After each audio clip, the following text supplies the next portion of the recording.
Shalom, selamat malam Bapak Ibu, rekan-rekan para pejuang pendidikan Kristen di seluruh Indonesia. Senang sekali saya Susana Tuperisa kembali bisa menyapa Bapak Ibu semua dalam ruang virtual ini, di mana Majelis Pendidikan Kristen di Indonesia yang berkolaborasi dengan Bara Digital Ministry menyampaikan atau memaparkan setiap topik-topik yang bertajuk tentang pendidikan di setiap hari Kamisnya. Bapak Ibu semua dapat mengikuti dari awal sampai akhir pemaparan yang akan kita ikutin atau pembelajaran yang akan kita ikutin pada malam hari ini. Nah, pembelajaran yang akan kita ikutin pada malam hari ini bertopik tentang pengajaran dan pembelajaran berbasis proyek kreatif untuk PAUD. Topik ini akan dibahas oleh hambanya, Ibu Foni A. Susanta, SPD, MPDK. Ibu Foni adalah pengurus harian Ketua Bidang 1, Pengembangan Pendidikan MPK Wilayah Bali NTB. Ibu Foni juga seorang praktisi pendidikan PAUD dan juga Kepala Sekolah TK Tunas Harapan Bali. Dari profil singkat Ibu Foni, kita melihat Ibu Foni sangat kompeten untuk membahas tentang PAUD. Jadi Bapak Ibu jangan di-skip pemaparan materi pada malam hari ini. Jika ada pertanyaan, dipersilakan kita akan diskusi dengan Ibu Foni di sesi akhir pemaparan yang Ibu Foni sampaikan. Sebelum saya serahkan kepada Ibu Foni, kita akan berdoa supaya Tuhan memberkati dan menuntun kita dalam pembelajaran malam hari ini. Mari kita berdoa. Bapak yang baik, terima kasih waktu yang Engkau berikan kepada kami untuk belajar kembali pada malam hari ini. Tuhan berkati, Tuhan tolong, Tuhan pimpin, agar pembelajaran malam hari ini boleh berjalan dengan baik. Hamba-Mu Ibu Foni yang Tuhan sudah berkati, Tuhan berkati hamba-Mu juga dalam pemaparan pada malam hari ini. Segala persiapan yang ada, Tuhan tolong bisa menjadi berkat, menginspirasi setiap guru-guru di seluruh Indonesia. Terima kasih ya Bapak, perangkat yang kami gunakan juga Tuhan berkati agar berproses dengan baik. Dalam nama Tuhan Yesus kami berdoa, amin. Baik, saya langsung serahkan kepada Ibu Foni. Selamat malam Ibu, saya persilakan. Selamat malam Bu Susan. Selamat malam, Shalom Bapak Ibu semua yang saat ini berada bersama-sama dengan kami. Dan pertama-tama izinkan ya saya mengucapkan terima kasih untuk MPK dan juga untuk Bara Digital Ministry yang malam hari ini memberi kesempatan kepada saya untuk berbagi ya dari pengalaman kami ya, tentang pendidikan anak usia dini khususnya untuk pembelajaran kreatif berbasis proyek. Jadi pengajaran dan pembelajaran berbasis proyek kreatif untuk PAUD. Ini topik kita pada malam hari ini. Nah, terlebih dahulu kita akan mempelajari pembelajaran berbasis proyek atau biasa yang dikenal dengan project based learning. Ini adalah model pembelajaran ya Bapak Ibu yang menggunakan proyek sebagai inti daripada pembelajaran. Model pembelajaran ini merupakan model pembelajaran inovatif yang melibatkan kerja proyek di mana peserta didik itu bekerja secara mandiri dan dalam mengkonstruksi pembelajarannya dalam bentuk produk nyata. Kemudian pembelajaran berbasis proyek ini adalah model pembelajaran yang lebih menekankan kepada aktivitas dari peserta didik dalam memecahkan berbagai masalah yang bersifat open-ended dan mengaplikasi pengetahuan mereka dalam mengerjakan sebuah proyek untuk menghasilkan sebuah produk otentik tertentu. Ya, tentu saja namanya proyek ya Bapak Ibu, jadi tentu saja kita akan mendapatkan produk dari kegiatan ini. Tentu kita akan belajar lebih jauh tentang karakteristik daripada pembelajaran berbasis proyek. Pertama, yaitu mengembangkan pertanyaan atau masalah yang berarti pembelajaran harus mengembangkan pengetahuan yang dimiliki oleh peserta didik. Jadi di sini di dalam pembelajaran berbasis proyek ini banyak sekali nanti akan guru bersifat fasilitator dan mengembangkan berbagai pertanyaan ya supaya agar anak-anak itu mereka juga lebih berkembang pengetahuannya. Kemudian memiliki hubungan dengan dunia nyata.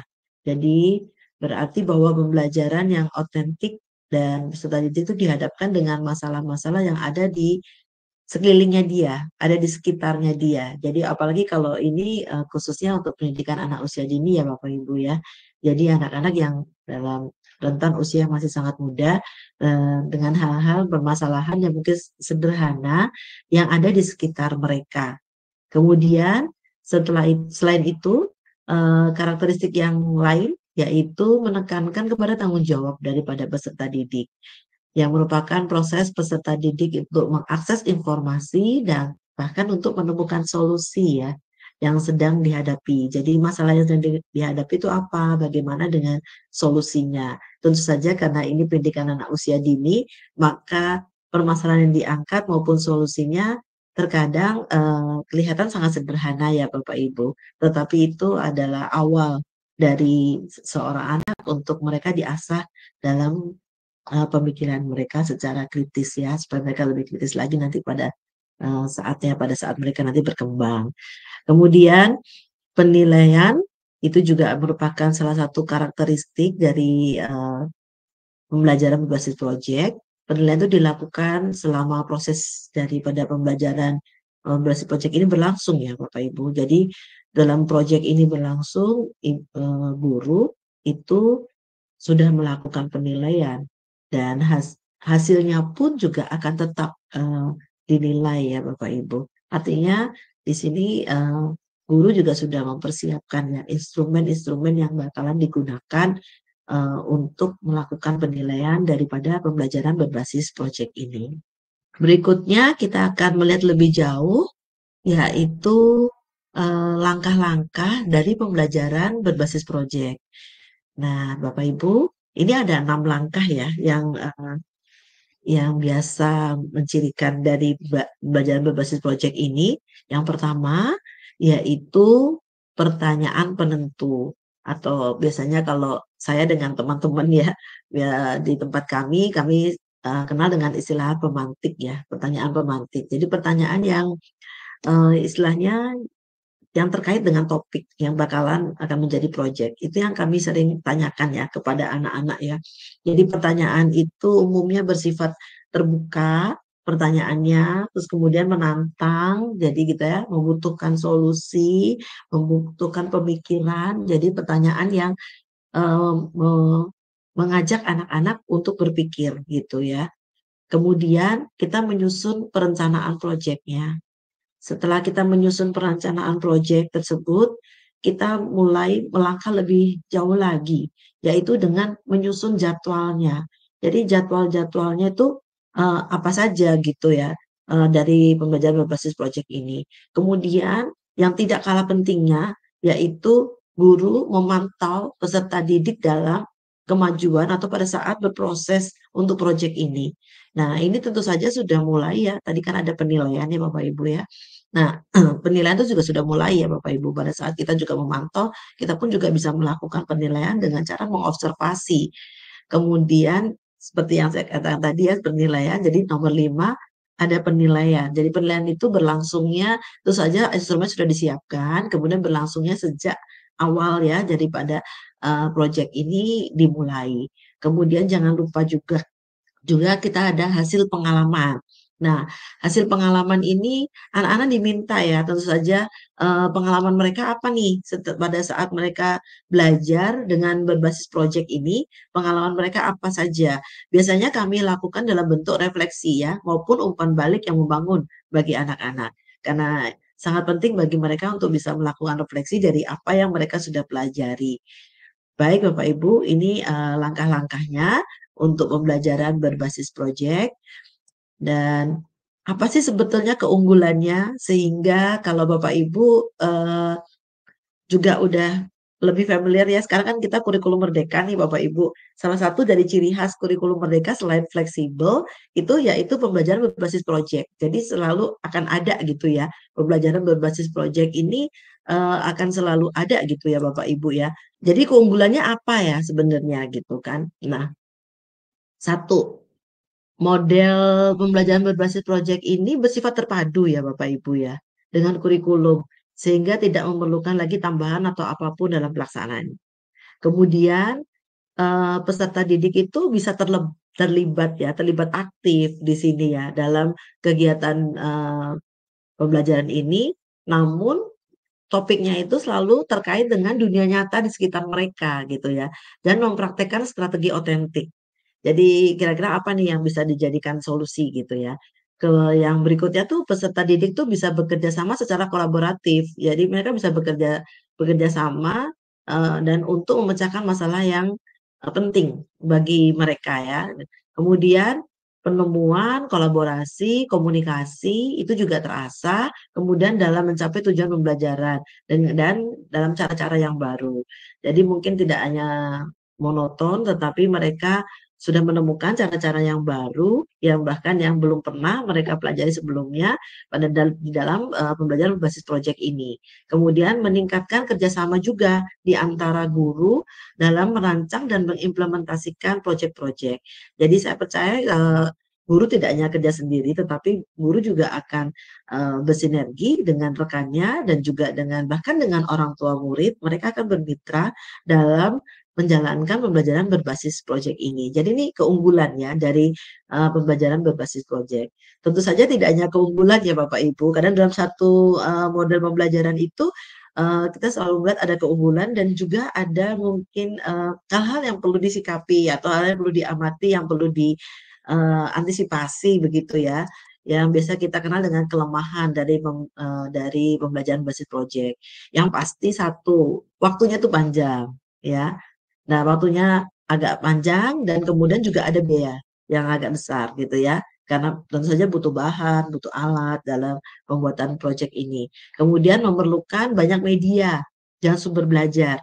Jadi semakin banyak referensinya, semakin banyak sumber belajarnya, anak-anak juga semakin bisa mengeksplor lebih jauh gitu ya untuk proyeknya. Kemudian memerlukan juga guru dan peserta didik yang sama-sama siap belajar dan berkembang. Tentu saja ini dibutuhkan ya dalam pembelajaran berbasis proyek. Artinya guru dan anak harus sama-sama dalam kondisi memang siap ingin belajar bersama-sama.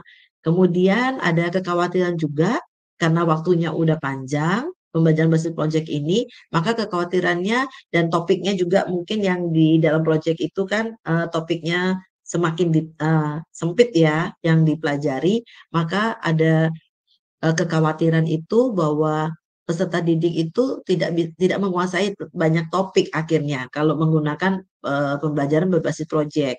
Kalau yang lainnya mungkinnya waktunya sama, tapi mereka bisa belajar banyak banyak topik. Tapi kalau dengan pembelajaran berbasis proyek ini topiknya hanya satu yang dipelajari, namun mendalam. Nah itu kelebihannya di situ ya Bapak Ibu dan kelemahannya adalah dikhawatirkan seperti itu ya.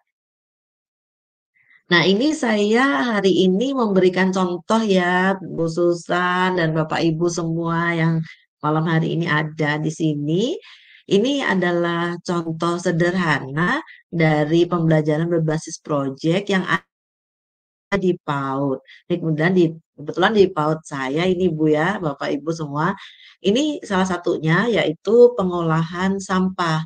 Pada saat itu seperti langkah pertama itu dengan pertanyaan penentu ya. Ini yang saya mau ceritakan sedikit ya Bapak Ibu izin ya.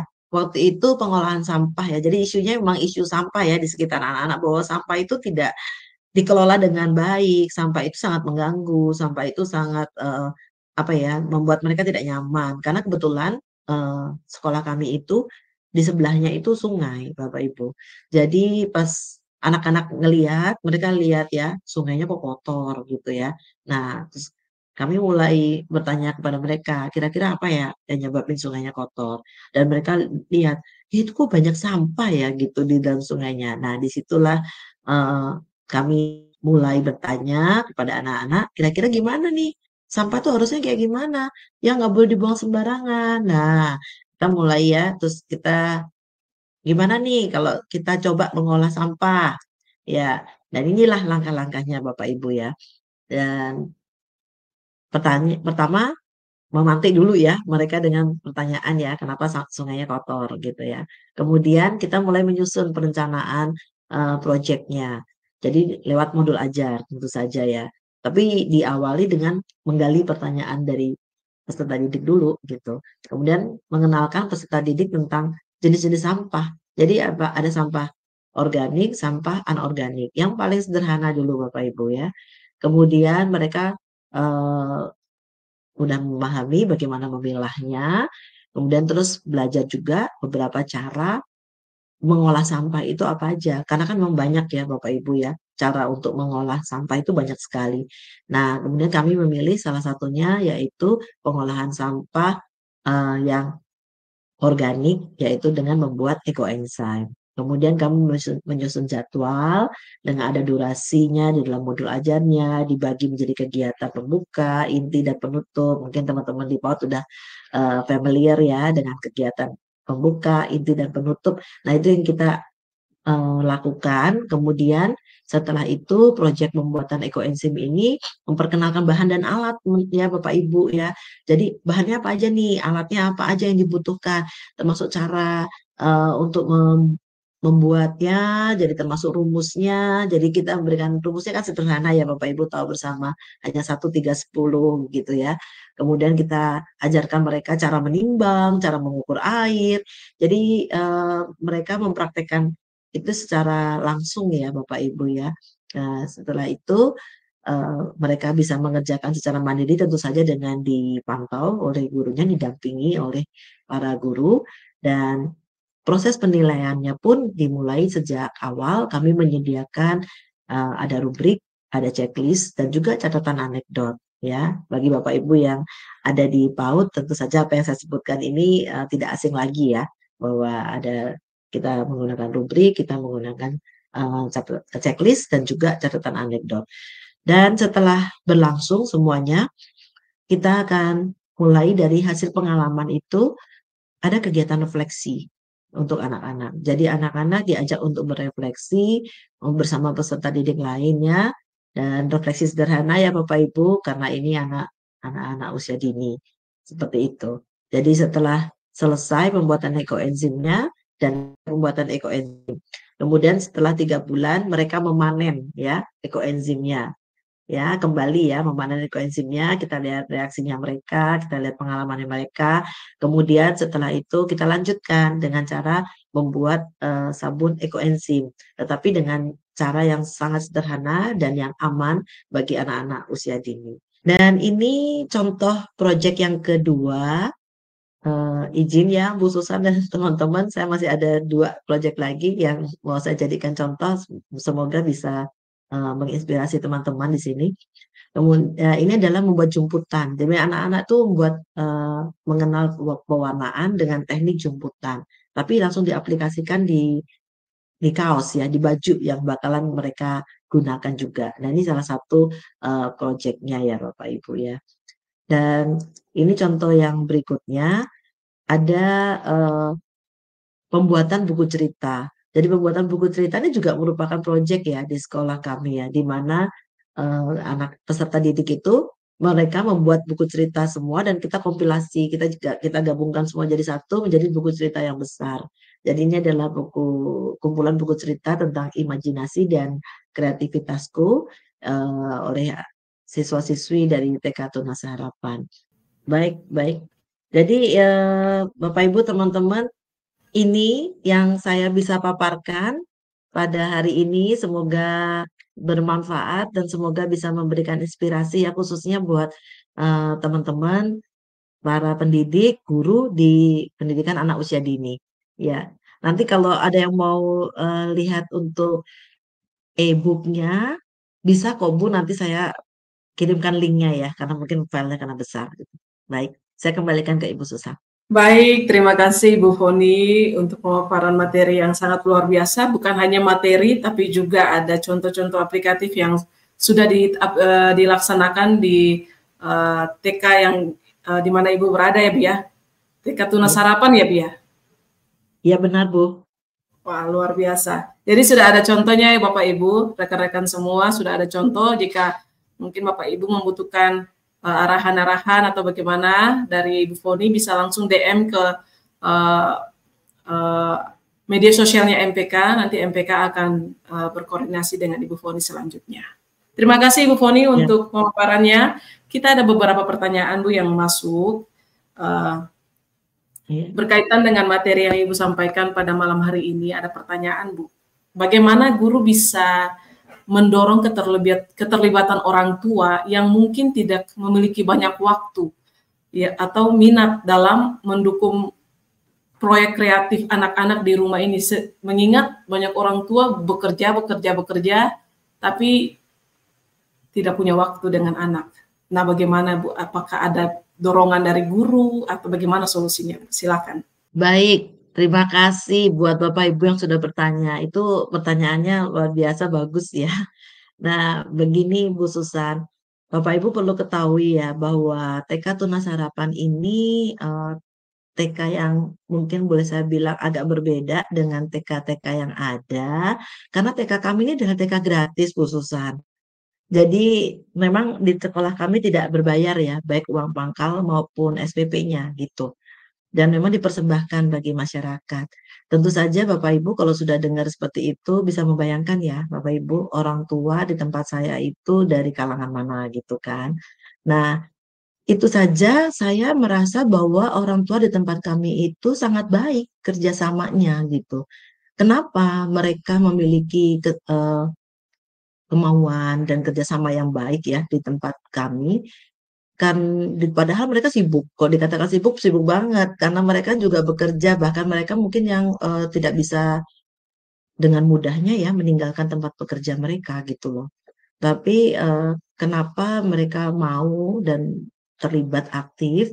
Karena memang pada saat kami dari awal mereka mendaftar kami jelaskan. Terus kemudian kami memiliki yang namanya konferensi ya, konferensi sekolah atau konferensi kelas itu di awal tahun ajaran kami menceritakan dan sekolah udah siap gitu loh Bu Susan dengan program-programnya.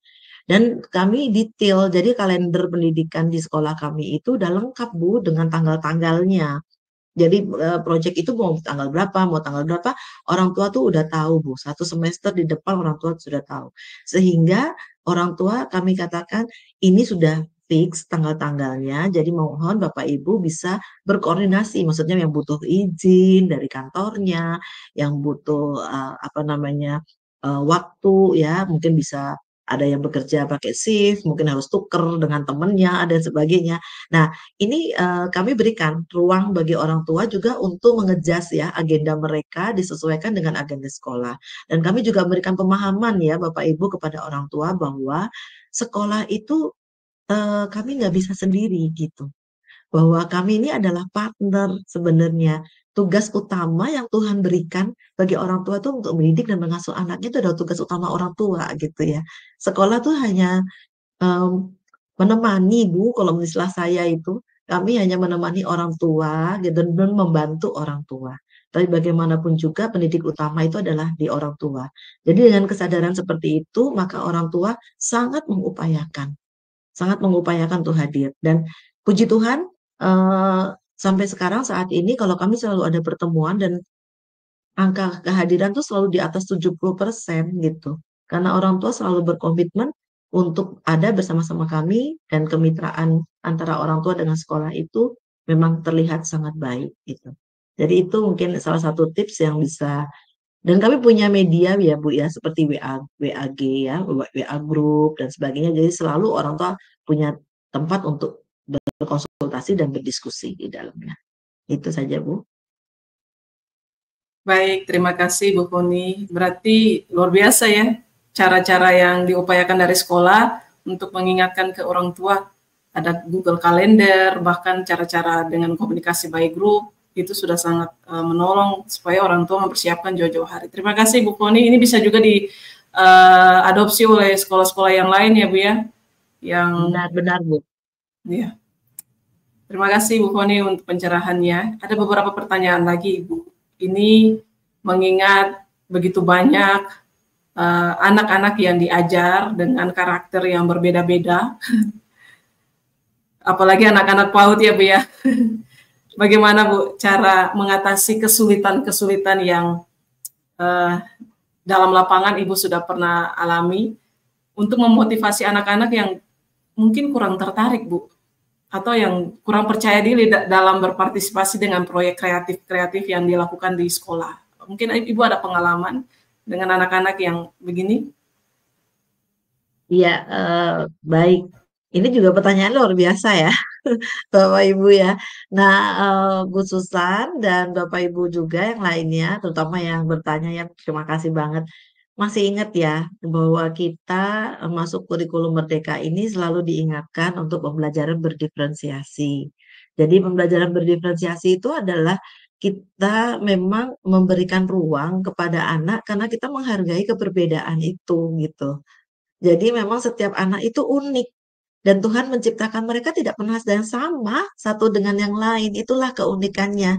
Jadi kita harus bisa menerima ya, maksudnya keunikan anak-anak, setiap keistimewaan dan mereka itu spesial. Dan tentu saja dari keunikan itu kita bisa lihat ya, eh, anak-anak ini tertariknya di mana nih gitu. Dan kami juga memberikan ruang ya Bu bagi anak-anak di sekolah kami itu mereka boleh memilih kegiatan yang ada gitu.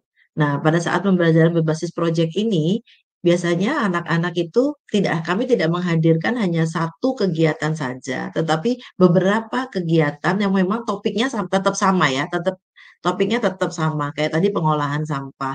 Tapi kita pada saat pengolahan sampah itu, anak-anak belajar mengenal, contoh ya, anak-anak belajar mengenal untuk jenis-jenis sampah organik dan anorganik.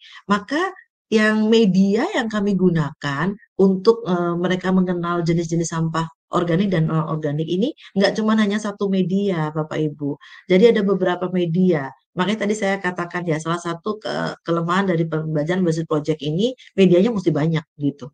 Nah, kami pakai media yang berbeda-beda. Contohnya tidak harus anak dia pakai lembar kerja gitu ya, mengelompokkan. Mungkin ada lembar kerja, juga ada yang kegiatan yang langsung mereka mengamati. Jadi ada beberapa kegiatan yang berbeda-beda. Ada juga yang nonton. Jadi mereka lihat di video. Jadi yang mana yang menurut mereka yang menarik begitu. Jadi mereka diizinkan untuk memilih. Jadi dan makanya waktunya panjang, Bapak Ibu. Jadi nggak bisa kita buru-buru gitu ya. Apalagi TK ini kan terkenal ya kalau PAUD ini bahwa belajarnya mungkin dalam satu hari hanya 2,5 sampai 3 jam. Hmm, Makanya materi itu nggak bisa habis dalam satu hari. Mungkin satu hari hanya kita belajar sampah anorganik dan organik saja. Kemudian besoknya bisa belajar yang berbeda. Jadi pasti medianya berbeda-beda sesuai dengan minat anak dan dengan di situ anak kita eh, biarkan untuk memilih, tetapi guru mendampingi. Jadi guru apa kita kalau bila kita lihat ya ada anak yang membutuhkan pendampingan, maka guru akan mendampingi anak tersebut ya. Mungkin biasanya yang dalam tanda kutip ya agak aktif gitu ya Bu Susan ya. Jadi gitu yang agak aktif itu tentu saja kita sudah tahu ya kalau kita gurunya. Jadi ini yang perlu didampingi dan biasanya anak-anak yang aktif itu adalah anak yang cerdas dan dia juga eh, punya kesukaan ya yang gurunya akan tahu. Oh ini anak kalau diberi kegiatan yang misalnya tangannya gerak aja, pasti dia akan bakalan diem nih, gitu. Maka kita akan menawarkan media-media yang membuat dia juga sibuk dan dia mengeksplor sendiri dengan keasikannya. Begitu, Bu. Luar biasa. Terima kasih Ibu Koni untuk jawabannya. Kiranya menjawab juga pertanyaan-pertanyaan Bapak Ibu yang sudah menanyakan. Ibu Koni ada pertanyaan terakhir, Bu. Iya, Bu. Silakan. Bagaimana guru bisa mengatasi kesulitan dalam menilai proyek kreatif anak-anak ini yang hasilnya sangat bervariasi, Bu. Kita kan Ibu lebih tahu ya, saya belum pernah mengajar di PAUD juga, tapi sering lihat beberapa ponakan saya kalau dengan teman-temannya tuh hasil karya kan berbeda-beda nih, Bu ya, Iya. bervariasi. Nah, itu apakah ada tingkat kesulitan dalam menilai, guru ada tingkat kesulitan dalam menilai atau bagaimana mengaturnya di sekolah dan cara penilaiannya itu seperti apa? Mungkin Ibu punya tips yang bisa diberikan juga kepada sekolah-sekolah yang lain, bisa bagaimana Bu untuk menilai proyek anak Iya. yang sangat bervariasi ini? Ya, Bapak Ibu, memang hasil dari proyek itu bisa saja bervariasi seperti yang ditanyakan tadi ya, yang disampaikan oleh Ibu Susa. Itu benar, itu bisa saja karena kita juga seperti saya katakan tadi berdiferensiasi ya. Tentu saja kalau sudah berdiferensiasi hasilnya sangat bervariasi. Tetapi Bapak Ibu pada saat mempersiapkan modul ajar atau pembelajaran ada yang namanya tujuan pembelajaran. Jadi tujuan pembelajaran itu ada mungkin pembelajaran kita hanya 2 atau 3 ya, atau mungkin 4 gitu tujuan pembelajarannya. Maka ini yang perlu dipegang ini Bu Susan dan teman-teman, bahwa tujuan pembelajaran itulah di situ kita menilai. Jadi apanya yang mau dinilai? Memang hasilnya berbeda, tapi kita pengen nilai motoriknya nih, umpamanya begitu. Maka acuannya adalah di motoriknya gitu Bu.